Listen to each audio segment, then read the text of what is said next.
Episode 5 of, who would even think that we'd have 5 episodes, Rob? Not me, I don't know.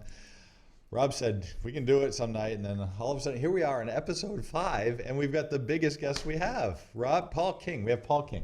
Paul Thank King you. from Manchester, Manchester, New Hampshire, where the president was last night. The president was there last night. Right. So we will talk a little bit about that in a second. Paul and I go back into travel softball. How I got to know Paul was his daughter played travel softball. I had a travel softball program, and we tried to get her onto the team that we were playing. And I think that's how we got to meet each other, right? Over at the facility. And then I got to know Paul. Now you look at Paul. You can't tell by sitting down. You can kind of tell, but you can see our previous guest, who was significantly smaller, made me look really big. Paul doesn't make me look so big. So Paul is a giant, but also maybe a teddy bear of a man. I think so. Yeah, and you get to know him a little bit. He looks like a Harley rider that's about to ride into some saloon and shoot up the place. But one of the nicest guys I've ever met, and thrilled to have him here talking tonight. He is. We play a little basketball together one day. He thinks I'm going to talk about the league, but I'm going to say that we were playing softball. Well, we were coaching softball together at down in Lowell, I think. And somebody had a basketball in their bag, and we took it out, and I started dribbling it, and he started guarding me, and that was it. It was on a softball field. Yeah. I was dribbling, and he was guarding, and there were two 50-year-old men trying to play basketball on a 16-year-old softball field. Sure. In front of everybody. There's got to be an injury story with that. No, there wasn't an injury. No injuries. No, it didn't go very good. far. It was Maybe you pulled hammy. It was like in a phone booth, essentially. We didn't get very far. No. But anyway, that was that. That's just kind of a glimpse into Paul's sense of humor a little bit. So try thinking that he could have guarded me, even if he did. Well, I did have one hand behind my back. You did. You did.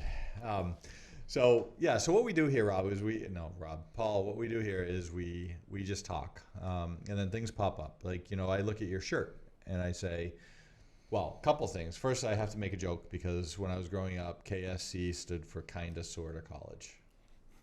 Okay. All right. Well, There you go. Okay. But then I heard that your daughter is now going there. She is. Your youngest daughter. She is.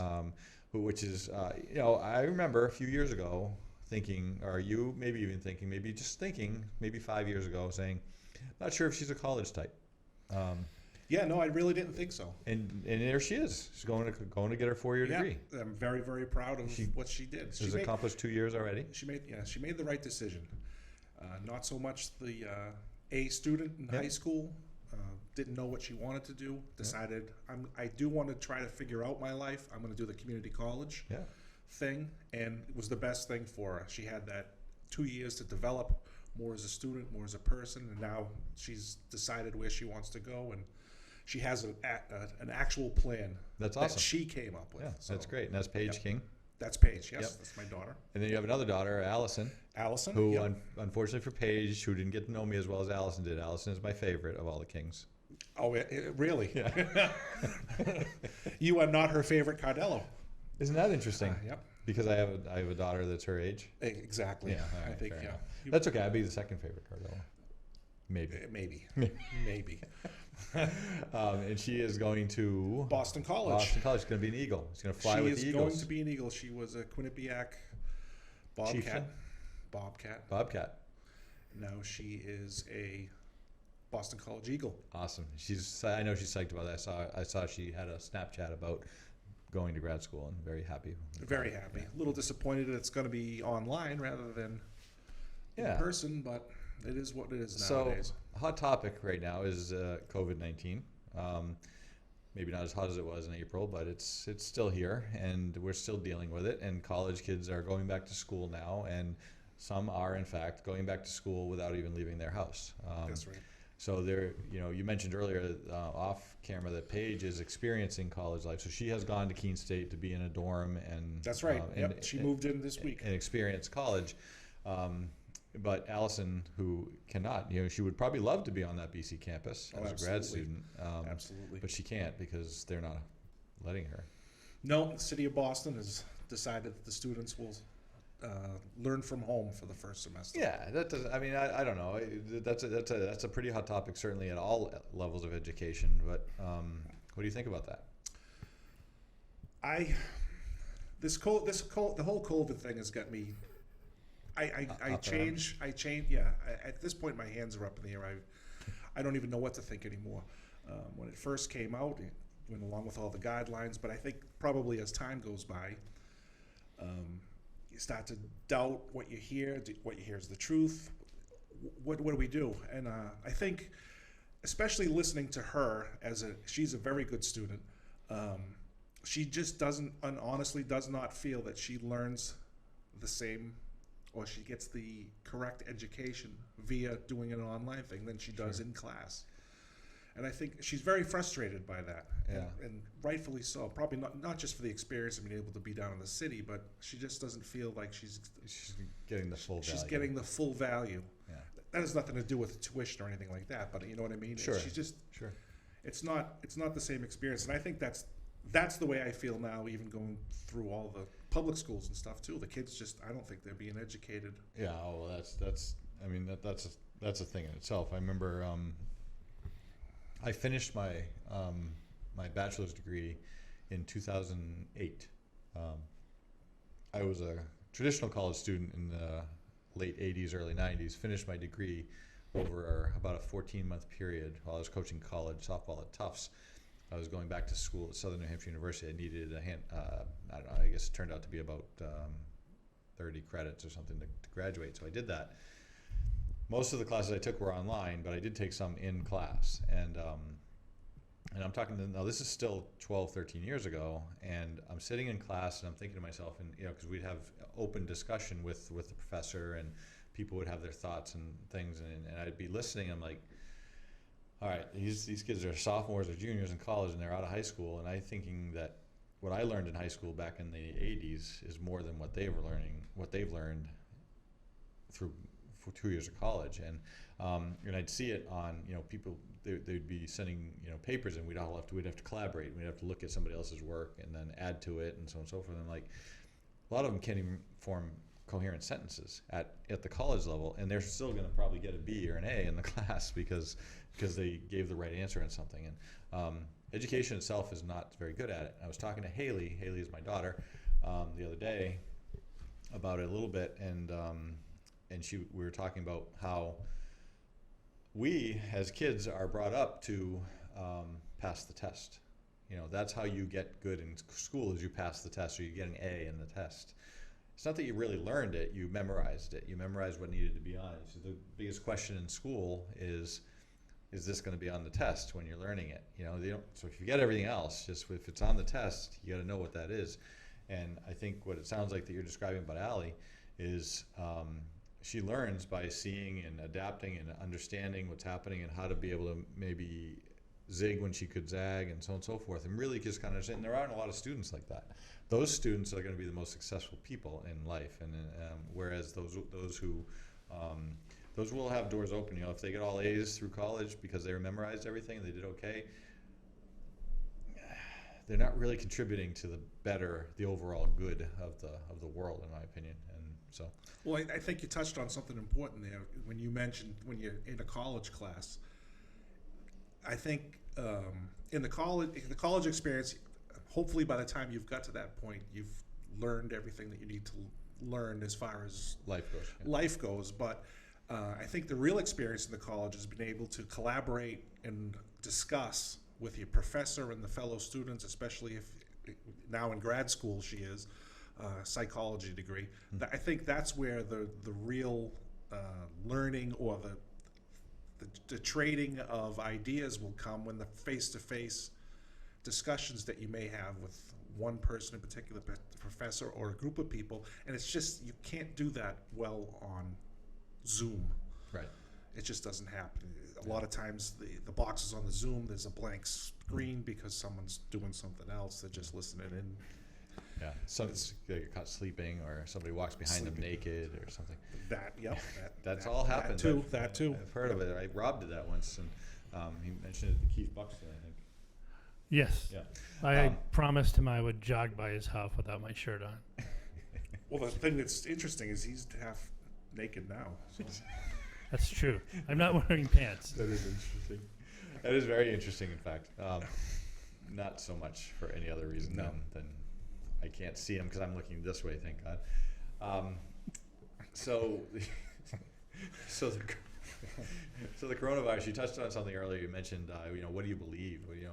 Who do you believe, and how do you, is it what's real, what isn't real? And, now anytime, we always touch on this politically. People that think that COVID isn't as bad as it is must be a Republican. People that think that it's the worst thing that's ever happened must be a Democrat. And that everything is politicized. So anybody who has any opinion on anything, you either have to be Republican or Democrat. And what I try to do in this segment and this program is, it doesn't have to be that way. You can actually have your own thought. It could be contrary to what Democrats believe the Republicans think, and still be Republican, and vice versa. So we're not political here per se. We don't say you have to be a Democrat and have this thought process, or a Republican and have this thought process. But the coronavirus, it just affected a vacation plan. My wife and I and my brother-in-law and sister, who are going to Las Vegas next week. We're leaving Friday. And for the most part, during all of this, right up until today, I was still going. We were still going to go. We canceled it today, but we were still going to go. And we were thinking, all right, coronavirus, be damned. It's there. I have not had it. I've been tested. I'm negative. I don't want to transfer it to anybody without knowing that I have it. I don't want to be an asymptomatic carrier. I wear my mask when I go into stores. I wear my mask when I go to the bank. I wear it where I'm supposed to wear it. I do what they tell me to do. We try to stay 6 feet from people if you have the opportunity to do that. So we're doing all the things that they say we're supposed to do. So recently, the CDC, 2 days ago, I think 3 days ago, came out and said, if you travel, you do not necessarily have to quarantine for 14 days anymore. Well, after the last 6 months where everybody canceled every plan they ever had, because if you travel, you're not going to be allowed back in the country, you're not going to be allowed back in your state, whatever. Now all of a sudden, you don't have to quarantine anymore. That said, I had to look at our state, and our state says, and it says very clearly, if you're coming in from this state or that state, we ask that you quarantine for 14 days. It doesn't say we mandate that you quarantine for 14 days, so we ask that you quarantine for 14 days. Okay, fine. You ask because, I want to do what's in the best interest of all people. And if I do happen to have it, I stay home. I'm not going to give it to anybody. I get that. That's good. I'm good with that. Massachusetts they say you do have to quarantine for 14 days. So I'm not asking you to. You are going to quarantine for 14 days if you come back to Massachusetts, if you've left the area. But if you come up with a negative test within 3 days, we'll honor that instead. New Hampshire doesn't give that option. If you test negatively in New Hampshire, they're not waiving the 14-day ask. So there's different things that are going on, and different governors are taking it a certain way in one way or the other. But you said you're confused. Well, yeah, it's confusing. Nobody really has a finite answer. In real estate, we talk about radon, and there's no EPA guideline. There's EPA guidelines, but there's no EPA rule that says radon at a level of 4.0 or higher is cancerous. If it's 4.0 or lower, it is not. Nobody will say if it is or isn't. It's a guideline. It may be, it may not be. So this pandemic. Well, I think. What do you think? I think some of what you're talking about right now is exactly the problem. What is the fact 2 weeks ago is not the fact anymore. Why does it change? I don't know. I thought when we were watching the daily briefings from the task force and you're seeing the numbers, but I think what's happened is it has been politicized at this point for whatever reason. Where we should be we want to listen to the experts, but when the experts are coming from a political bent, how do we as the citizens of the country try to figure out what it is that we should be doing? If you believe, or I believe, that this voice that I've been listening to for a certain period of time is now not telling me what they might necessarily be true. They're trying to steer it or have it go lean to the side that they For whatever benefit. And that's the hard part. We don't even know what the benefit is for somebody to direct you in a certain direction. Right. Right. And I think we doubt so much now from the things that we see on the news. I think the news a lot now is not necessarily news like I know like the news. news. You know, Rob is very clear on this too, because Rob is mainstream media. He works for Channel 7, and Rob has a very strong statement about what news is now, and it's not. Essentially, do you want to do it, or do you want me to put words in your mouth? No, I mean, if you watch back in the days when we were in our 20s or so, you could watch headline news, and it would be news. But now, everything is an opinion show. CNN, MSNBC, Fox News, they're all just opinion shows. Now, they may report on something, but they're going to put their slant on it. And it may report on a story that is news, but Fox is going to put their slant. MSNBC and CNN are going to put their slant. So when people say... You ever done a split screen and watch the same story on Fox and CNN? Yeah, it's crazy. It's fun. It's crazy. So what I just think that people should watch as much local news as possible. Us at Channel 7, we're unaffiliated with anybody. Local news, independent. Is this a plug for Channel 7? No, and I just want to get to what I posted today. This for two times in the last 2 weeks, we have been threatened by being bombed. Last night at the event, somebody walked up to one of our reporters and said... Trump rally, right? At the Trump rally. Yeah. Some Trump fan walked up to our reporter and said, do you think it's all right what they did to Rand Paul? And our reporter didn't even know what he was talking about. And he said, how would you like to be bombed? And then called him a couple of swear words and then walked away. How would you like to be bombed? 8 days ago, someone walked into our lobby and said they were going to bomb us because we didn't cover a certain story that we did, and in fact was on our website for a week. So the narrative of the mainstream media, that people use like with blood in their teeth, when they blame the mainstream media, there are consequences for that. I'm not saying that anybody here has done that. I'm just saying that being on that side, that narrative has consequences. Well, but he's right. So when people you go on the news, you don't know what to believe. If you're watching the mainstream media. But if you do believe one thing or another, then you are a Democrat or a Republican. That's absolutely. Sadly, that's not how we all grew up. That's yeah. not the way it was. Well, I drive a lot for work. I have a satellite radio in the truck. I'm constantly flipping between stations. Between 114 and 80? No. I'm just kidding. Miles per hour? 39. Channel 39. But that's heavy metal. It is. That's actually Hair Nation. You wouldn't know. Hair Nation. Is that like Poison and Van Halen? Yeah, that's right. Oh, wow. So good stuff. But 116 CNN, 115 Fox. And that's the side-by-side that's so interesting. Sure. Especially at the top of the hour when they do their quote-unquote headlines.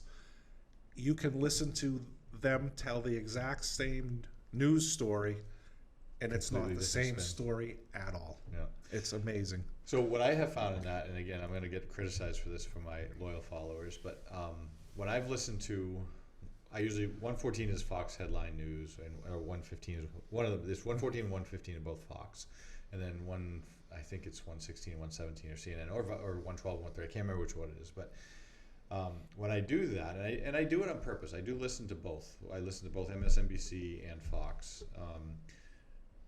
particularly when something is happening, because I do like to hear the things. And I oftentimes when I'm listening to the MSNBC one, I'm like, no, that doesn't make sense at all. That's wrong. You're taking this thing and you're saying it. That's not right. That's not right. I said, so what are you doing? Who are you trying to convince that, what are you getting out of it? And on Fox, and although it is very, very right-leaning, at least it's telling what the truth is. At least, to me. I'm going to get killed for that. Well, that's what I mean. When you say the truth, that's the slippery slope, because the CNN And I can't. Followers will say that's the truth. But if if you know the difference, like if you know that there's something that's true and what the actual fact is about something, I don't remember what it was I was listening to, but I remember it being like, all right, so that's what happened, and then here's the story over here on the right side, and here's the story on the left side, and this was so far off that I was like, is that what they do on every topic? Is that what the difference is? Because I've never been a political person. I've never cared about politics. Certainly never cared about Fox versus NBC, and honestly, until maybe a month ago, I didn't even know which one was which. I really could care less. But doing this type of stuff and people telling me that I need to change the channel from Fox so I can have a different opinion, I'm like, I don't know, does that mean I'm left or right? Because I'm not sure what Fox does. So, but anyway, I started listening to Fox. I was like, okay, so yeah, they are, and then they'll have guests on that are pro-Democrat. And they'll have them on, and they'll have conversation with them, and they may argue with each other, but they're having them on. From MSNBC's not having a Republican on their show to talk and make their points. So, unless it's somebody who hates Trump. Oh, like you? Like me, but like Steele, what's his name?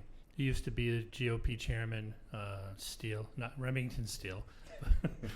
And then people who were Republican but are not on Trump's side, MSNBC and CNN will have those people on quite often. And it depends what show you get. Like I said, it's opinion shows. Yeah. So if you're listening to Neil Cavuto, Chris Wallace, you're going to get as close to the middle as you can get on Fox News. If you're listening to Laura Ingraham, Hannity, Tucker Carlson, it's a different story. Yeah. And I think that's probably those are the three most popular ones on the left side, I believe, right? I mean, those three names, I've heard of them. I don't follow them. I've heard of them, but you don't have a poster in your room. I do not. No, I can tell you this will be somewhat embarrassing. I did have a Farrah Fawcett poster growing up. I think she had the one poster, and it was a nice poster. But I apparently during my formative years I cut out a picture of O.J. Simpson's head on out of Sports Illustrated and put it on Farrah Fawcett's face. That's weird. That's weird. Is that weird? In hindsight, it's very weird. Just his head. Yeah, that's a little ironic. It is. Back then, I had foresight. Yeah, it's true. O.J. Simpson of all people. Yeah, of all people, cutting his head off. Yeah, cut his head right off. That's not that funny, No. It is kind of funny now because it's passé, but I never really thought of it that way, to be honest. I just thought it was weird that I put O.J. Simpson's head on Farrah Fawcett's Very body. strange. Very strange. It is. He was the juice. He was the juice. It was the Avis commercials, wasn't it? Jumping around on the airport. It was the Hertz. Oh, Hertz? Hertz, yeah, it was Hertz. Yeah. I just remember the jumping. Yeah, he would jump over, and I think I used to mimic that because my dad worked at Delta Airlines, and I would go to the airport a lot, and I would try to jump over people's luggage. Awesome. Excellent. The Heisman pose. So let me ask you guys this. Okay. See, we talked about as sports. parents, Rob wants us to talk about sports a lot. No.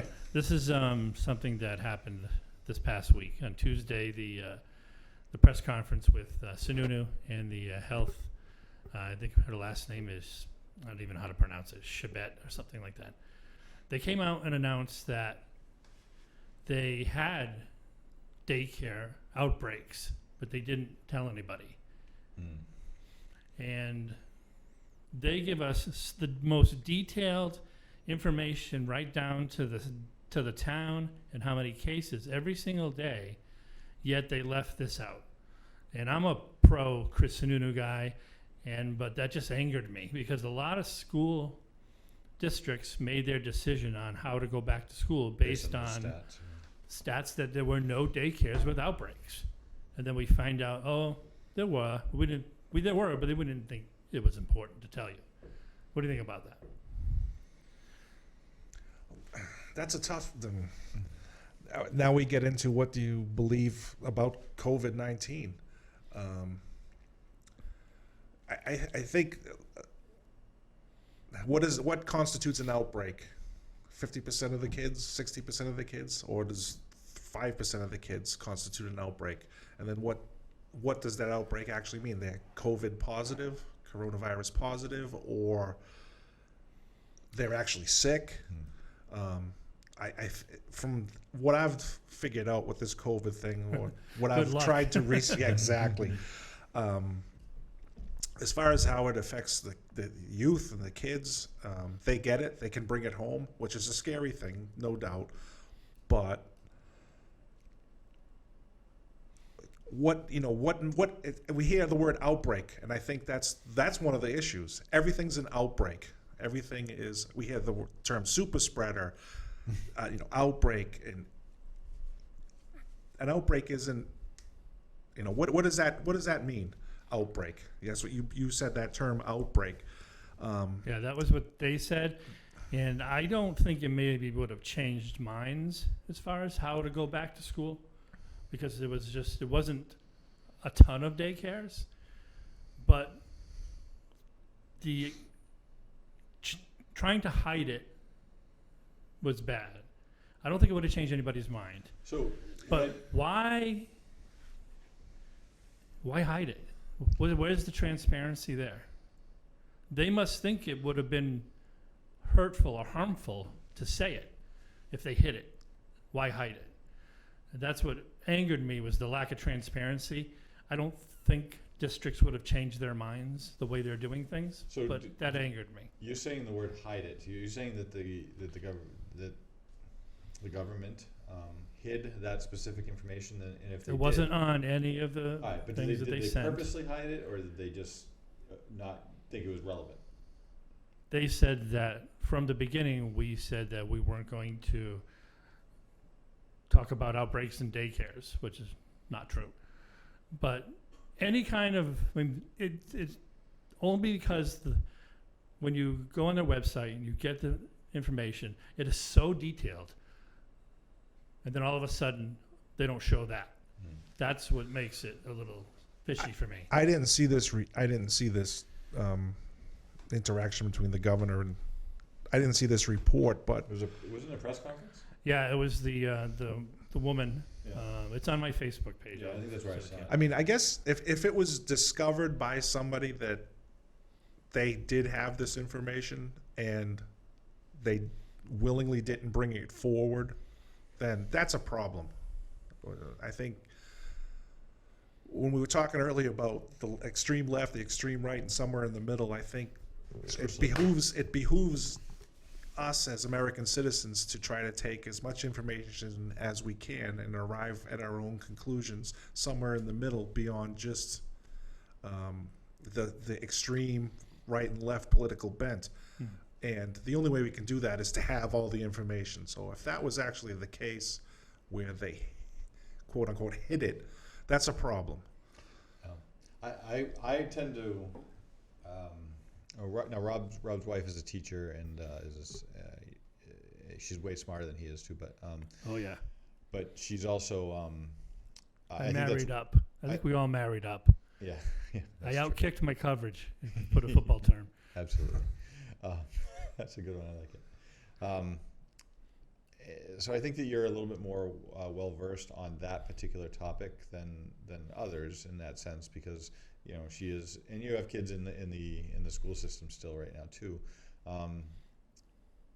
So I tend to err on the side of I don't get the sense that Sununu and his cabinet or administration is purposely hiding anything from anybody. I think I've been very impressed with the way he's handled everything, communication-wise, throughout this whole pandemic. But that's why this is so weird. That's my point. That's why I don't think there has to be some underlying thing that said, you're saying that they didn't say that they weren't going to include that information from the beginning, but if that's what they said they were doing, why do you not believe that?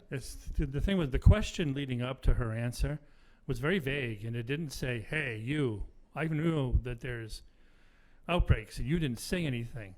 It was a very vague question, and she talked about it like she had this rebuttal ready and waiting to say it once they got caught.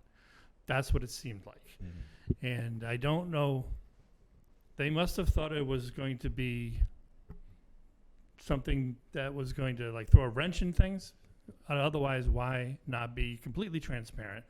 like they seem to have been. So you think that their agenda was in fact to open up schools? They had an agenda and they thought that that might affect the fact that that would happen? Well, yeah, of course. I mean, most people wanted to open up schools. Right. Even the teachers want to open up schools, but they just want to do it safely. They want to know that they're going to be safe. They want to know that the kids are going to be safe. I don't think anybody didn't want to open up schools. There are parents that didn't want to send their kids to school, but there were a lot of people on the Facebook, you know, ripping teachers and saying, well, there's no outbreaks in the daycares. Well, the daycares were only allowed to have 10 kids because of COVID. And there were only so many that were allowed to be open. So an outbreak in a daycare could be 6 kids, 5 kids, 4 kids, 2 Do you kids. know the answer to what Paul's question was? What is an outbreak? What is it considered? What percentage? Well, whatever it is, the word outbreak came from her mouth. I So wonder what Google will have to say about this. I'm a huge fan of what Governor Sununu has done thus far. Me as far too. as this goes with the state. I live in New Hampshire, but I work in Massachusetts, and yeah, me too. the difference, yeah, It's a little bit different. A little bit different. Governor Baker is an entirely different story. I like to call them Massachusetts. Exactly, exactly. You're gonna Google outbreak. You're gonna come up with that movie with Brad Pitt or something like that. Outbreaks versus epidemics. Well, one of the things, I mean, especially with daycares, to go back to my youngest daughter, she's a daycare worker. Anything that enters into a daycare, it goes through the school very, very quickly. Everybody has it. Oh yeah. And during all this, she spent most of the time with her daycare closed, but they did open up, and they were very good about testing, and there was no COVID in her daycare in Manchester that Good. was recorded, which was good to hear. Absolutely. So an epidemic is based on the mortality rate, and it's 7.7% of the total. That's when it's considered an epidemic. Hopefully, we'll never get this anywhere near that. Well, I don't think we are anywhere near. No. We may not be 0.7. And it doesn't say what an outbreak is, although the title says outbreak versus epidemic. Well, I think it's important as well. I hope it wasn't hidden on the fact that, if it was in fact hidden on the fact that they were trying to get the schools open. But I think the state of New Hampshire and the governor and all his people have done a really good job about really trying to get us back to, I hate to say the term, the new normal. They're trying to get the businesses open. They're trying to allow all businesses to run in some way, shape, or form, without just dragging your heels like I've seen happen in Massachusetts. I still do a lot of work in the city of Boston. You probably end up there as well. It's still a ghost town in the city. Yeah. It's just, it's very strange that this much time has gone by and the people are just not back. No. So I leave work at 9 a.m. to come home, and I used to have to drive through an ocean of people just to get out of the city. And now, I mean, they just opened up the courthouse next to us, and that's they don't even let people in the building until like 10 o'clock. And there's construction next to us, and it's still, I get out like that. Yeah, it's In and out like that. Now, it doesn't tell me what the percentage is for an outbreak, but I'm guessing it's significantly less than 7.7. So what do you think of I would hope. if something like this happened again, or COVID comes back again? We can't do what we did last time and close everything down. Do you think we learned as as a nation, a city, that we just can't do it that way again? We can't close everything down like we did again. Yeah, I don't think we can. I think some of the lessons we joke about Massachusetts, but it seems that as far as the numbers that were originally projected for the coronavirus outbreak, talking the 2 million Pandemic. the pandemic outbreak, the pandemic. 2 million people, 2 million Americans dead. Not that 180,000 is not a significant number, but it's significantly less. At least as far as the social distancing aspect and any way that you can protect yourself. I mean, wash your hands. It's a pretty simple thing, but we still see people not doing it. And if you walk into a men's room, 50% of the people don't wash their hands Still, when they yeah. leave. But maybe some of those lessons learned about the social distancing, wearing a mask in public when you're interacting close with people, they're probably things that are never going to go away. But if it really continues to be such a dangerous issue, that maybe, and almost, I hate to say it this way, we've been trained, this is how we're going to react to that situation. I don't know what so I'm going to go out on a limb here and say that what we experienced already is was the creation of whoever benefited most from making it a hysterical type of situation. That was created by, whether it be the Democrats, Republicans, or just plain social media, I don't know, but it was created, and I don't think we'll ever do that again, because we're going to be coming up to the things that that matter. You hear people say, well, this pandemic will be old news after November 4th, after the election, and I don't think that that's too far off from that. I think unless, and there's a difference between saying that this is a hoax, because it's clearly something. People are getting sick. People do get sick from the coronavirus. 180,000 Americans have died. You can't convince me that they all had coronavirus and they all died from the coronavirus. I believe that many died because the coronavirus was around, and therefore there might have been less medical professionals available, or there might have been some complication that caused somebody to not get the care that they could have gotten potentially if the hospital wasn't full. We'll never know the real numbers. We won't, but on either side, because how many people died alone in their house, right, of it, or some secluded area, like you said, couldn't get to a hospital. Right. So those things happen. So I don't think. So I think the worst of it is already happened, and we'll never get to that point again. So as far as closing things down, I don't think we'll see that again. I think we'll see stronger encouragement of doing the things that you just described, that are things we should have been doing anyway, because that's what we were taught when we were kids. Wash your hands after you go to the bathroom. Wash your hands if they're dirty. I mean, wash your hands. I mean, who doesn't wash their hands that didn't know that growing up? I mean, and you do see it in the bathrooms all the time, in the men's room, that nobody washes their hands. But wearing the masks, gosh, I don't know if that's ever going away either.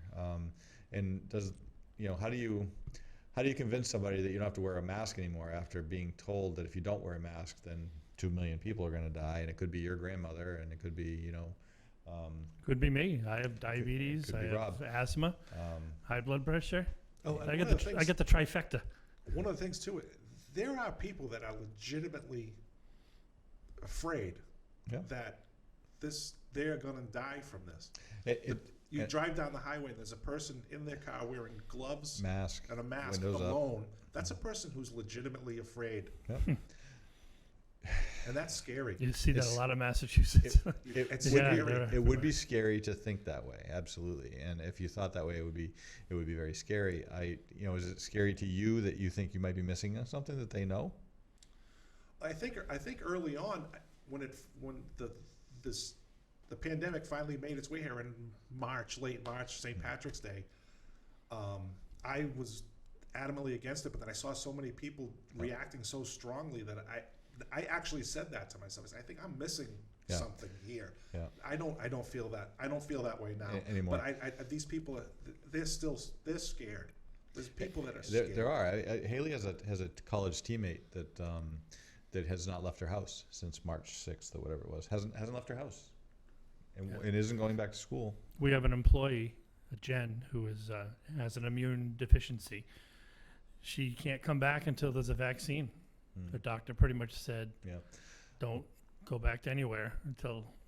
My dad is in Florida. My dad, he's the guy's guy. Tough as nails. He's beaten cancer a couple times, and big strong guy. He was a bodybuilder growing up, and all this other stuff. And he got recently diagnosed again with cancer, and he's going through immunotherapy for this treatment, and I had to go down and see him. I actually flew down to Florida a few weeks ago to go down and see him just to make sure he was as good as he said he was, and he is doing well, thank you.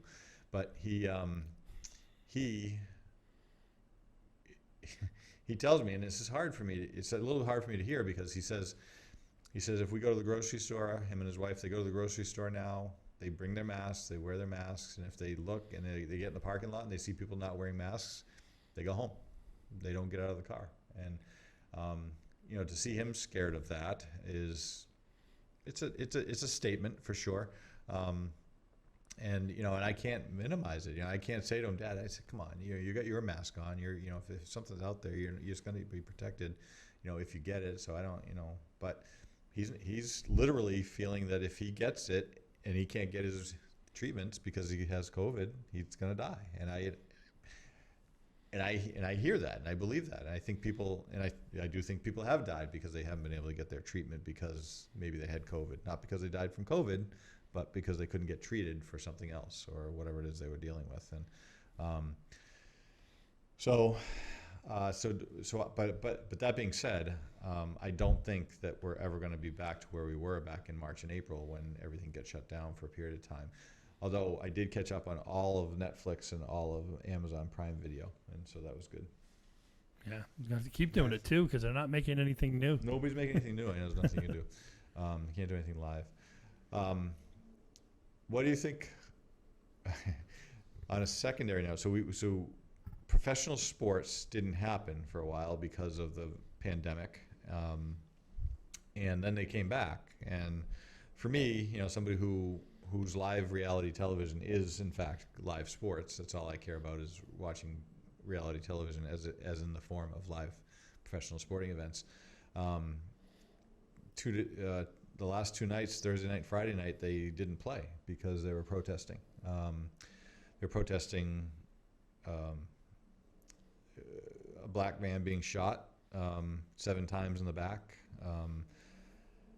So my question that I'm throwing out there is, did that make a difference? Does that bring more awareness to the problem by these multi-million-dollar athletes deciding that they're not going to go to work for a couple of days? I think the fact that they initially decided to protest, obviously they have the platform where they were able. When the decision came down, the NBA it was the Bucks that decided not to take the court. The entire conversation everywhere went back to the fact that that fella got shot 7 times in the back. They brought that back around again. At the end of the day, I don't think it makes a difference at all. But then but it could just be that they didn't really. What was the point of them not coming to play? What were they trying to leverage? Right. Something other than the discussion? If it was just to get the discussion to the forefront, then that was successful. Is it actually going to make a change? I don't see how. I saw Rob. You're really good with the raw data on this type of stuff, but I don't think that there was any. There was nothing organized about any of the sports walking out or boycotting. Nothing organized whatsoever, but I do believe that they could have made a huge impact. In fact, the only thing that I saw that even made any sense, it was the Baltimore Ravens. They didn't practice for that day or those 2 days or something, but they published what they published, which was like a 5-step, essentially a 5-step protest to say, this is what we're going to do. We're going to contact and put pressure on this congressperson. We're going to do this with this representative, and we're going to do this, and this. And they had a plan that to me is exactly what that platform should have been used for. That platform with these guys that have microphones in their faces all the time. Say what you're going to do. Don't just say what everybody else is saying. Didn't it feel like it ran out of steam? Like, all right, this is crazy. They didn't take the court. What's next? What's next? The next day was, well, we'll be back this weekend. Yeah. What's next? I saw that same statement by the Baltimore Ravens. Okay, yeah. That was that was the perfect way to, now, Right. now you have our attention. What is it? And they listed out. Yep. Is it gonna solve every issue? Absolutely not. But at least they addressed specifically what it was that they were standing up for. Yep. And I think a lot of the other teams, organizations missed the boat. Yeah. And then that being said, the NBA came up, the owners said that they're going to pledge, $3 million, $300 million, some amount of money to education. I think community education, what we were talking about earlier, but Right. they pledged to do that. And that there are going to be people that are going to criticize that because, well, they're just the owners. They just want to get their players back to work, and they're just throwing money at it. It's like a drop in the bucket to them. So they're not doing enough, supposedly. Whatever amount of money they're putting forward isn't enough for the people that want, that need more. And I don't. So there's. I don't know where this it's so crazy to me. I was thinking to myself, all right, so how do you fix the problem? Okay, you educate police better. Maybe you train them on how to react better or differently in certain situations, because maybe they all aren't trained well enough. Maybe they all have. So where's the funding come from? We talked about it a little bit earlier, and we talked about maybe taking it from. And I say we talked in the previous show. We talked about. Gordon was saying you take it away from the defense budget and you put it into the inner city budget or something like that. But I've said this for my entire life. I was back in high school when I don't know, when the first multi-million-dollar baseball contract was signed. I'm like, that's a lot of money. I said, what? He should give 10% of that to something. It should be automatic. In every professional contract should be automatic.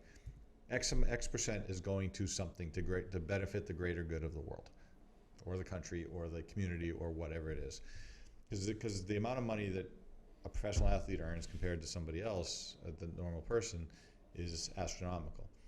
I understand all the reasons behind it. Their careers are shorter and so on and so forth. But Bill Gates, anybody who has all the money in the world,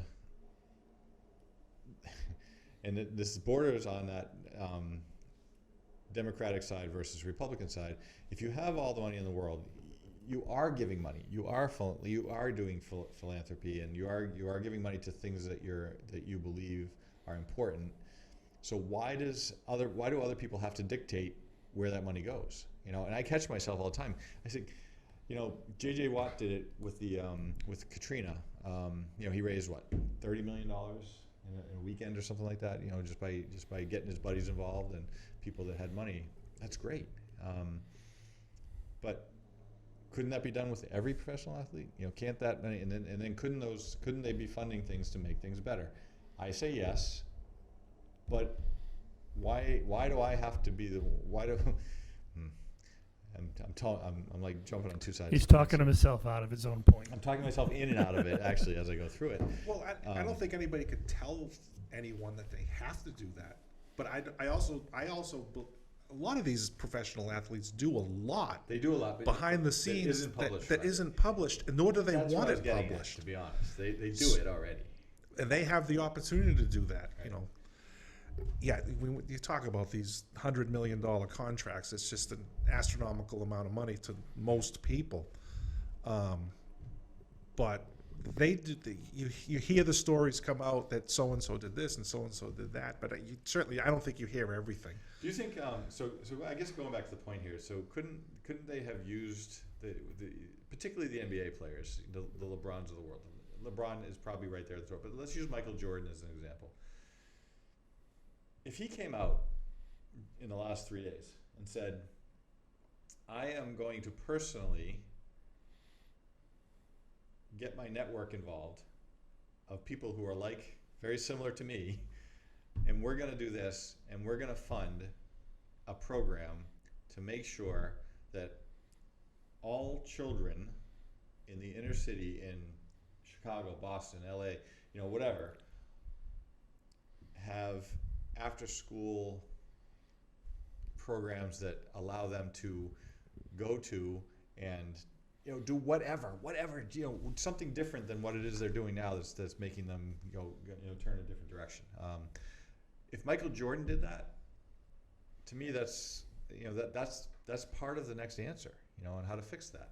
And I'm sure it's happening somewhere, but I don't know where. And well, the one of the McCourty twins, it might have been both of the McCourty twins from the Patriots.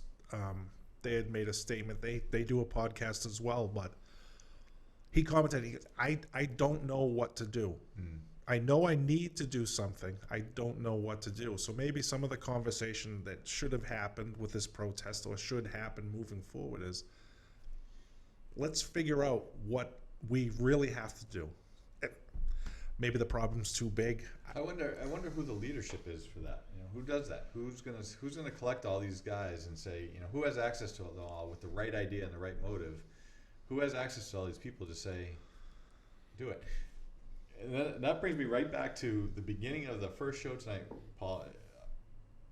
People criticize any current sitting president because whatever their idea is, supposedly they're not doing enough leadership to make everybody follow it. Well, that's not what we're all about. I think as Americans, we have our own minds, we have our own ideas, we have our own thoughts. We don't need a president to tell us how to think and what to do. But they criticize President Trump for having lack of leadership because he's not leading our country in the right direction, supposedly. So that segue about, okay, so who does this with these professional athletes or these people with significant incomes?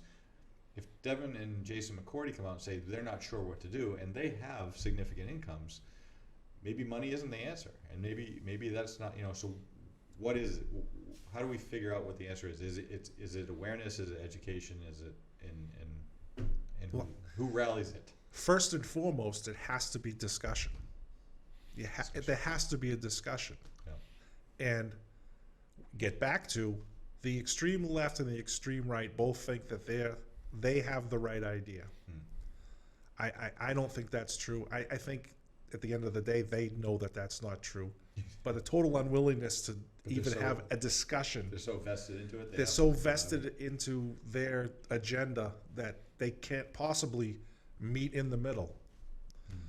Some people are going to have to give up some things. Some people are going to have to take someone else's idea and use that. But I think the first step needs to be discussion.